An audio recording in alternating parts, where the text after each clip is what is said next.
Here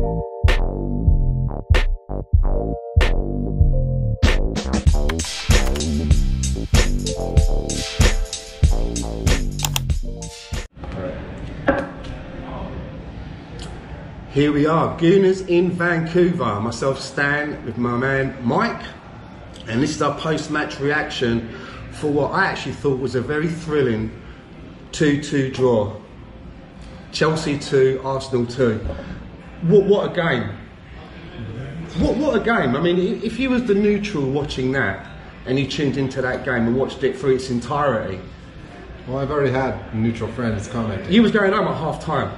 Well, I said if they went up 2-0, I have so much work to do, I was going to go home and take advantage of it. Mike had a lot of work, because it's a lunchtime kickoff for us. You have to remember, yeah, a lot of people have to sneak out of work to come and watch this game down at the pub. And that's why we don't get many people on the video, because they stay longer than their lunch hours, right?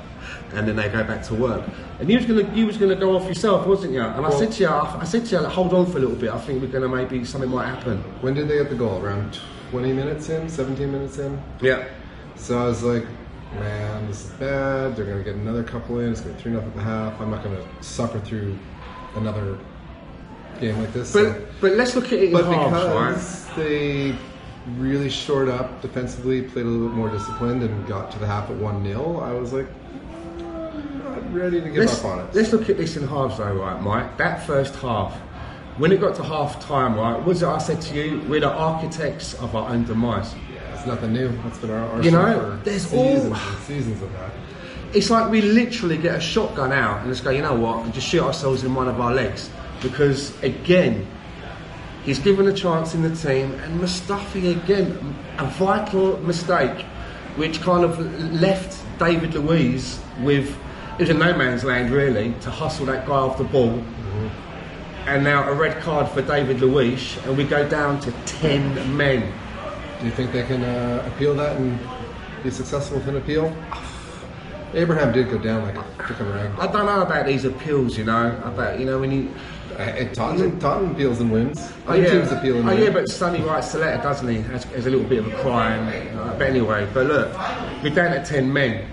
And then we get to the second half, and then, I was panicking as well, because we go down to 10 men, and then we're playing out now with Mustafi and Xhaka moved back in as a centre-half pairing. Yeah. And that was just a killer for me. The fact that he didn't make the change earlier. I know, I was panicking. I was like, literally, strap yourselves in, man. This is going to be a hell of a roller coaster ride. Yeah, my only logic is maybe Rob Holding's not quite 100%. No. He didn't want to put him in for 45 minutes of intense defending. Yeah. But when he did come in, he looked good, so that's promising. Can we get to the good bit now? Yeah. Can we get to that beautiful thing that happened in the second half? Because there was one point when I thought, because of the you know, losing, going down to 10 men, there was one point where I thought that maybe Martinelli was going to be the sacrificial lamb to make way for a defensive player. And then it happened, didn't it? The ball breaks out, and like Steve Austin, the $6 million man, the kid Martinelli grabs hold of that ball and just tears off, man. He just tears off. Kante loses a little bit, has a little bit of a bad footing, and he literally leaves Kante in his wake. Yeah, because do you know what I mean? One of his first touches was pretty wild too. It went off his shin, sort of bounced out away from him. That's when Kante slipped. So a little bit of fortune, but a lot of effort, and you make your fortune. You know? And then he gets into that. He gets into that bit where he could have passed it off right. I think it was Pepe was on the right. He could have not taken the responsibility and palmed it off. Do you know what I mean? Pepe could have taken a shot, not scored, and then we're all going, "Oh, good, so much good work by Martinelli," but the wrong decision making. That will come because he's only a kid. Well, you know what? He's only a kid, and he made the right decision already. Wow. Do you know what I'm seeing here? I don't want to overload it, right? The last time I see a kid like this burst onto the scene, you've got to think about people like Wayne Rooney. When he burst onto the scene and he scored that goal against us, you've got to think of some people like Cristiano Ronaldo when he came from Benfica to Man United. Like Theo Walcott.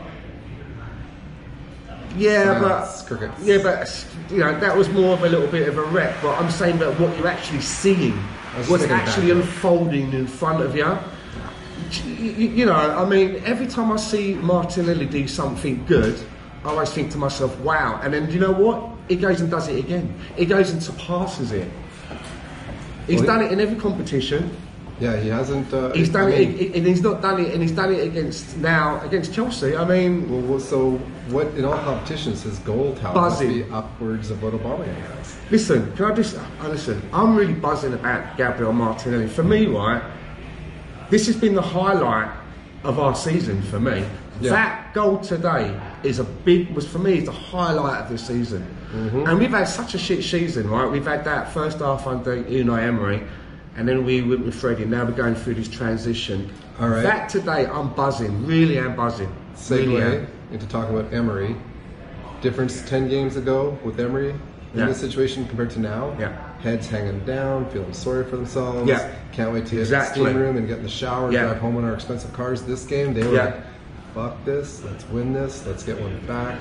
We're not giving up. It was like a never say die attitude. We done that thing where we shot ourselves in the leg, like I said earlier, but we didn't. The team galvanised. The team like got together and were like, you know what? Fuck this shit. We're going to play to the best that we've got, and that's what they did. Yeah. And I actually thought that we looked a bit better when Mesut Ozil came off. That's just my opinion. Yeah. I thought we did. I thought we did. But I said a draw, and I also said that it would be a draw, and there would be something in the game that would be of our own doing. You know, some kind of a brain fart, which is what we had. But you know what? I like what I've seen today. You know that. I do. I like the fight, and I'm not. We almost nicked a win again. We almost nicked it. We stood fast. You can see that I'm buzzing, innit? I'm really, really seriously, guys. I'm gonna try. I love that. Let me get ahead Sorry. Word in. Just because you bring it up, I just want to be the other side of the argument. Yeah. I agree Ozil is underperforming, but it's also a different style of game that was needed at the time that doesn't suit him, and Arteta made the right choice. If we were 11 versus 11 for the whole game, maybe Ozil might have done something good. I don't know. I'm not a crystal ball reader. But your comment about Ozil coming off and us looking better, I agree, but that's partly due to the fact that the style of play that we had to, revert to wasn't going to favor his style of play. So that makes sense. And I agree with you. My worry going forward now is Luis is now out for 3 games. Unless they decide to appeal. Which maybe they do. Are we looking at a centre-back pairing now of hopefully Holding's going to be eased back in and surprise? He's got Holding, Luis. 6 days. That's a good Holding, Sorry, Luis is out, so we won't play till Monday, so that's 6 days. And before we wrap up as well, something else which I thought was a really beautiful thing as well. The second goal. When that second goal came, I saw it coming because we really stepped it up. We were down to 10 men and we really upped our game. Everybody was battling. And who comes up with it? Hector Bellerin. Bellerin, right? There's been a lot of people, I've seen a lot of people saying that Ainsley Maitland-Niles should be our first choice right back. Don't get me wrong, he's helped us out in that position and he's had some good games. But there's a lot of people who've been saying that, we should be looking at moving Hector on. And you know what? Hector today showed you what he's all about. And I think one of the reasons why we may have seen a little bit of lull in Hector's performance over maybe the last couple of seasons, there's never been anyone really pushing him. And I've always said, I'd love to see someone pushing him. And maybe him being out injured for the while that he has, and having Ainsley Maitland-Niles being lauded a little bit about his performances, Hector Bellerin's coming back with some gusto, man, because that goal just got us a point. Yep. That goal got us 1 point, and that's a point that was badly needed. Yep. I like Hector Bellerin. I'm one of his fans, but I still maintain he's not the player he was 2 years ago. But I'm not saying he can't be a good and useful player. So, who's next? Bournemouth FA Cup next Monday. Okay, so maybe a little bit of squad rotation. Who knows? We don't have a lot of squads to rotate right now. But listen, injuries and suspensions. Listen, we're going to leave this one here, right? You've heard what we've got to say, and if this is your first time coming by Cannon for the TV, don't forget to subscribe and hit the bell. And listen, come down into the comments, tell us what you thought. Whether you agree or disagree, we want to hear what you've got to say. Great game today for me. I really, really enjoyed that, and as you can tell, I'm properly buzzing. So, up the Gunners, and we'll see you again next week after the Bournemouth game. Yeah, Bournemouth and Burnley. Yeah. So, a couple games that we hope to get some love from. All right. See you later.